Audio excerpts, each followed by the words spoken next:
রপ্তানি পণ্যে যুক্তরাষ্ট্রকে 15% শুল্ক দিয়ে আসছে বাংলাদেশ। তবে আগস্টের 1 তারিখ থেকে 35% বাড়তি শুল্ক দিতে হবে বাংলাদেশের ব্যবসায়ীদের। যদিও শুল্ক কমানো নিয়ে দুপক্ষের মধ্যে দর কষাকষি চলছে, তবে সফল না হলে বিপর্যয় নেমে আসতে পারে পোশাক সহ কয়েকটি খাতে।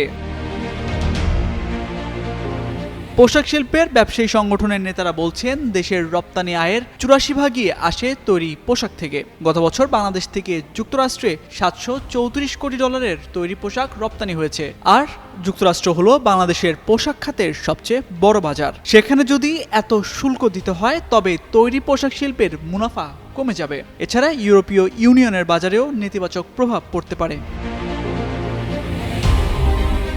মার্কিন বাণিজ্য প্রতিনিধি দপ্তরের তথ্য অনুযায়ী গত বছর বাংলাদেশ যুক্তরাষ্ট্রে $836 কোটি পণ্য রপ্তানি করেছে। এর বিপরীতে যুক্তরাষ্ট্র থেকে $221 কোটি পণ্য আমদানি করেছে বাংলাদেশ। এই হিসাবে বাংলাদেশের সঙ্গে যুক্তরাষ্ট্রের বাণিজ্য ঘাটতির পরিমাণ $615 কোটি। বাণিজ্য মন্ত্রণালয় সূত্র জানায়, যুক্তরাষ্ট্রের বাড়তি শুল্ক কমানোর শর্ত হিসাবে যুক্তরাষ্ট্র থেকে যেসব পণ্য বাংলাদেশে আমদানি করে সেসব পণ্যে পর্যায়ক্রমে শুল্ক, ভ্যাট, সম্পূরক শুল্ক, রেগুলেটরি ডিউটি হ্রাস চেয়েছে।